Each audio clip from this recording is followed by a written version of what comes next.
बिस्मिल्लाहिर्रहमानिर्रहीम। अस्सलाम वालेकुम, this is Sadia and welcome to my channel cook it up. आज मैं आप लोगों के साथ अपनी रमज़ान प्रिपरेशन शेयर करूंगी। सुबह से शाम तक मैंने किचन में कितने काम ख़त्म किए और क्या क्या फ्रीज़ किया, इससे आप लोगों को भी आइडियाज़ मिल जाएंगे क्योंकि अल्हम्दुलिल्लाह सबका रमज़ान स्टार्ट होने वाला है, तो सबको फ़िक्र होगी कि ज़्यादा से ज़्यादा वक्त जो है वो अपना इबादत में गुजारें और किचन में कम से कम टाइम गुजरे।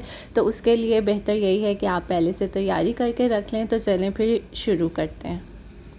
जी, तो सबसे पहले जो मैं काम करने लगी हूँ वो है बादाम का शरबत। बनाने के लिए मैंने बादाम रात को भिगो के रख दिए थे और अब मैं इनका छिलका उतार लूँगी और इसका शरबत बनाने के लिए सबसे पहले रख दूँगी क्योंकि ये एक चूल्हे पे पकता रहेगा और फिर साथ साथ जो है वो मैं अपने बाकी के काम निपटा लूँगी।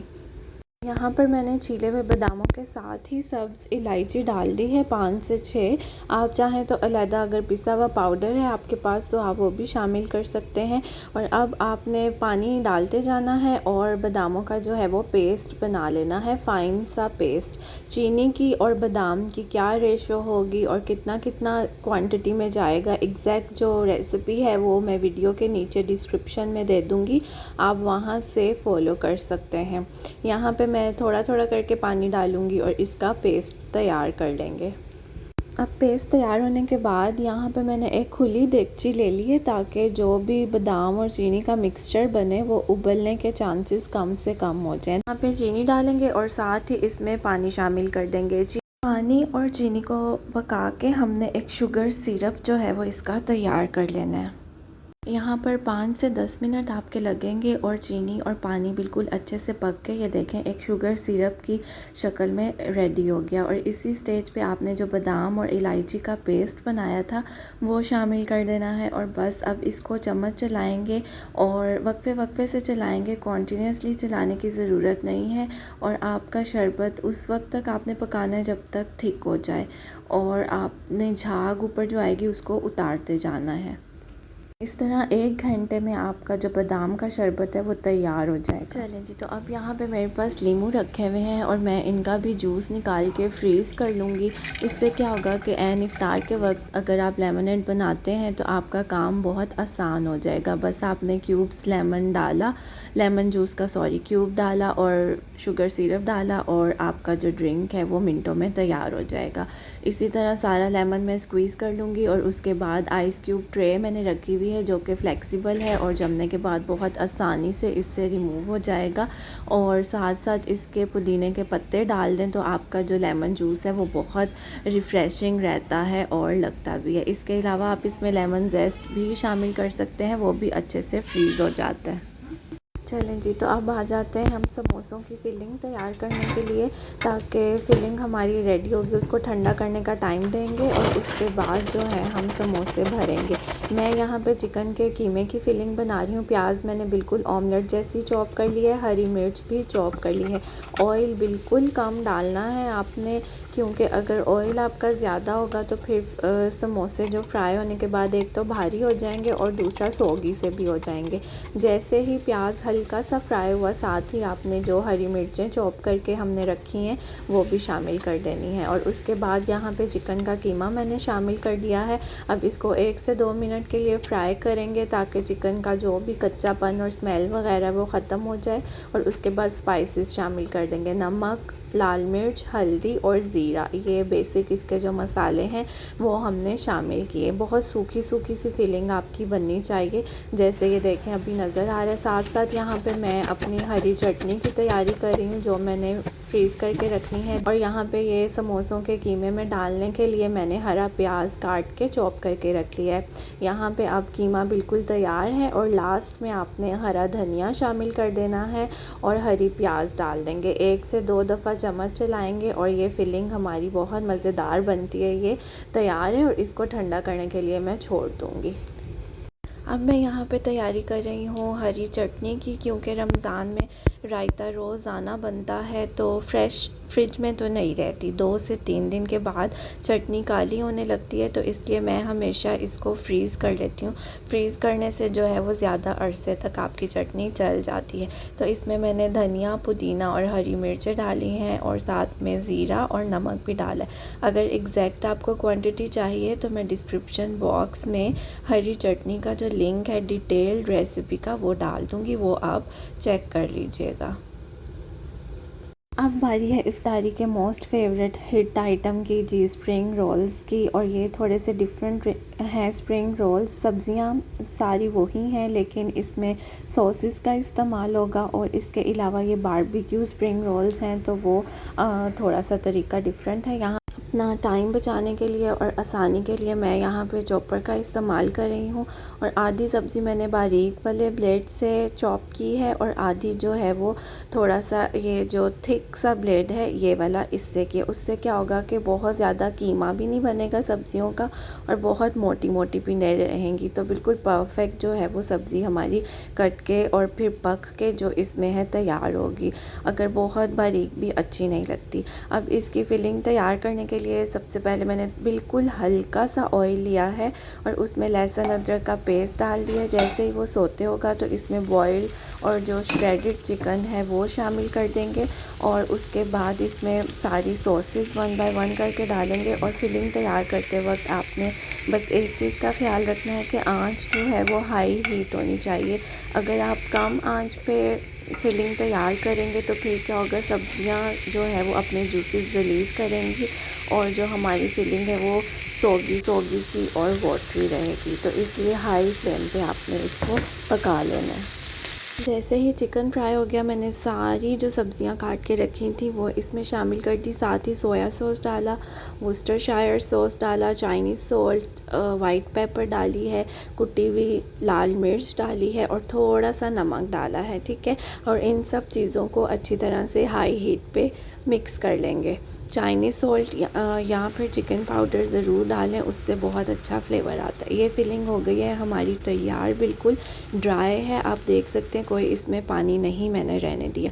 अब एक कोयला मैंने दूसरे चूल्हे पे गरम करने के लिए रखा हुआ था और इसको हम स्मोक दे देंगे तो बहुत अच्छा सा बारबेक्यू स्प्रिंग रोल की जो फिलिंग है हमारी रेडी हो गई है। और इसको ठंडा करने के लिए छोड़ देंगे और फिर बाद में रोल्स में फिल कर लेंगे। चलें जी, यहाँ पे बादाम का शरबत बिल्कुल पक भी गया है और ठंडा भी हो गया, क्योंकि आधा दिन गुजर चुका है मुझे किचन में और अभी तक मैंने सिर्फ इतने से काम किए हैं। तो अब मैं इसको बोतल में डाल के और मेक श्योर कि बोतल जो है वो आपकी साफ़ हो और बिल्कुल इसका जो ढक्कन है ऊपर से एयर टाइट हो। और इसको आप बना के फ्रिज में ही रखेंगे, बाहर ना रखें, क्योंकि इसको बहुत जल्दी जो बादाम का शरबत है उसको फंगस भी लग जाती है और टेस्ट भी वैसा नहीं रहता। तो इसलिए मेक श्योर कि आप इसको फ्रिज में ही रखें और 20 से 25 दिन में कोशिश करें कि इस्तेमाल कर लें। ठीक है, और यहाँ पे आप इसकी थिकनेस देखें और ये ज़रा सा 1 चम्मच आप 1 ग्लास के लिए बिल्कुल इनफ होगा। और ये हमारी जो क्वांटिटी चीनी की और बादाम की थी उससे ये 1 लीटर बादाम का शरबत जो है वो तैयार हुआ है। लेकिन ये बिल्कुल खालिस है और कोई हमने इसमें आर्टिफिशियल कलर या एसेंस नहीं डाला है जी। तो अब मैं यहाँ पे इमली की चटनी की तैयारी करने लगी हूँ। ये मैंने इमली भिगो के रखी हुई थी, इसको एक पैन में शामिल कर दूँगी और इसके अंदर मैंने डाला है नमक और अदरक पाउडर। उससे बहुत अच्छा सा इमली की चटनी में फ़्लेवर आता है। और इसके अलावा मैं 4 से 5 चम्मच भर के ब्राउन शुगर के डाल रही हूँ। लेकिन अगर आपके पास शक्कर या गुड़ है तो नथिंग लाइक दैट, गुड़ का इसमें बहुत अच्छा फ्लेवर आएगा, आप वो डाल के इसको बनाइएगा। और इसको मैंने यहाँ पकने के लिए छोड़ दिया। यहाँ पर रोल्स की फिलिंग को मैंने छलनी में निकाल लिया है ताकि अगर कोई मॉइस्चर रह गया है तो वो इससे ड्रेन आउट हो जाए और जो फिलिंग है वो बिल्कुल खुश्क रहे। इस तरह से जो हमारे रोल हैं फ्राई होके काफ़ी देर तक क्रिस्पी रहेंगे और नरम नहीं पड़ेंगे। यहाँ पे इमली की चटनी 10 से 15 मिनट पक गई है और अब मैंने इसका पल्प जो है वो गुठलियों से अलहदा कर लेना है। थोड़ा सा मैं एक्स्ट्रा पानी डालूँगी और इसको फिर से जो है वो थिक करने के लिए चूल्हे पे रख दूँगी। अब मैं जल्दी जल्दी से समोसों की फ़िलिंग करने लगी हूँ क्योंकि फ़िलिंग जो है वो बिल्कुल ठंडी हो चुकी है। और यहाँ पे मैंने समोसों को जोड़ने के लिए मैदे की लई बना ली है। आप चाहें तो बिल्कुल आप इसको अंडे से भी जोड़ सकते हैं। तो समोसे को आपने एक कॉर्नर से पकड़ना है, उसके बाद फ़ोल्ड करेंगे, एक कोन की शक्ल आ जाएगी और इस कोन में आपने जितनी चाहें आप स्टफ़िंग जो है वो स्टफ़िंग करें और फिर ट्रायंगल को जो है वो रोल करते हुए बिल्कुल एक समोसे का शेप दे देना है। समोसे या रोल बनाते वक्त बाकी की जो पट्टी है उसको हमेशा गीले कपड़े के साथ कवर करके रखते हैं, वरना जो है वो हवा से अकड़ जाएगी और फ़ोल्ड करने में मुश्किल होगी। ठीक, यहाँ पे समोसे सारे मेरे बन के तैयार हो चुके हैं और अब मैं इनको एयर टाइट बॉक्स में डाल के फ्रीज़ कर दूँगी।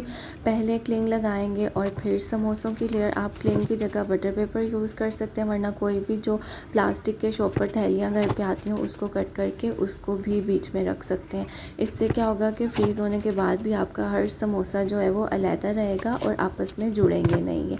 और अच्छी तरह से इसका ढक्कन बंद करके और फ्रीज़र में आप आराम से इसको रखते हैं। चलें जी, तो अब बारी है रोल्स बनाने की। यहाँ पे मेरे पास जो स्प्रिंग रोल की शीट है वो बड़े साइज़ की है, तो इसलिए बड़ा जंबो साइज़ का जो है ये रोल बनेगा। और दोनों साइड से जो है मैंने फ़ोल्ड कर लिया है और एक साइड पे ऐसे फिलिंग रख लेनी है आपने और फिर इसको रोल करते जाना है टाइटली, ताकि एक अच्छा सा जो है वो उसका शेप आए, फूला फूला सा। और उसके बाद इसके जो एजेस हैं बिल्कुल उन पे भी मैदा लगा के आपने सील कर देना है, ताकि फ्राई करते वक्त फिलिंग जो है वो बाहर ना निकले और ऑयल जो है वो अंदर नहीं जाए और रोल या समोसा जो भी हम फ्राई कर रहे हैं वो बहुत लाइट ही रहे। तो इस तरह से ये हमारे ढेर सारे जो रोल्स हैं वो हो जाएंगे तैयार। यहाँ पे रोल और समोसे की जो शीट बची है उसको मैंने फ्राई कर लिया है दही भल्लों के लिए। कौन रोज़ ऑयल गरम करे और फिर पापड़ी को फ्राई करे, इस तरह मैंने अभी से इसको फ्राई करके पापड़ी को रख लिया है। और एयर टाइट किसी भी जार में आप डाल लें और ये बिल्कुल बाहर रखें, रूम टेम्परेचर पे ख़राब नहीं होती और क्रिस्पी रहती है, बिल्कुल फ्रेश। अगर आप इसका ढक्कन जो है वो टाइट बंद करें, हवा या मॉइस्चर इसमें ना जाए, तो ये बहुत एक आसानी है। ये हमने कर लिया है और अब हो चुकी है रात और मैं बिल्कुल थक चुकी हूँ, लेकिन अभी इमली की चटनी रहती है बाकी, वो मैं आपको दिखाती हूँ। चटनी बिल्कुल ठंडी हो चुकी है और थिकनेस और स्मूथनेस इसकी आप देख सकते हैं। और अब मैंने इसको एयर टाइट शीशे के किसी भी जार में डाल दें। प्लास्टिक की निस्बत शीशे में चटनियाँ ज़्यादा देर तक जो है वो फ्रेश रहती हैं। तो अब आप इसको फ्रिज में रख दें 3 से 4 हफ्ते के लिए। इमली की चटनी बिल्कुल आराम से रह सकती है। जी जनाब, तो ये थी मेरी रमज़ान की तैयारी जो मैंने सोचा कि आप सब लोगों के साथ भी शेयर करती हूँ। और कल तो बहुत मैं थक गई थी, लेकिन इस बात की मुझे खुशी थी कि अब रमज़ान में जो काम का बर्डन है वो थोड़ा सा कम हो जाएगा। तो अब ये सारे जो क्यूब्स हैं इनको मैं ज़िप लॉक बैग्स में डाल दूँगी, ताकि जगह जो है वो बर्तनों में अगर चीज़ें रखें तो फिर ज़्यादा वो ज़ाहिर स्पेस लेते हैं, लेकिन बैग्स में जो है वो ईज़िली मैनेज हो जाता है। तो इस तरह ये सारे क्यूब्स भी मैं डाल दूँगी। लेमन क्यूब्स कितने क्यूट लग रहे हैं ना, इनको भी मैंने निकाल लिया है और रोल्स को भी। आई होप कि आपको ये जो मैंने वीडियो बनाई है ये है तो थोड़े से मिनट की, लेकिन इसको करने में मेरा पूरा दिन लगा है। तो आई होप कि आपको अच्छी लगी होगी और आपने इन्जॉय किया होगा। रमज़ान में दुआओं में याद रखिएगा और thank you for watching cook it up. अल्लाह हाफ़िज़।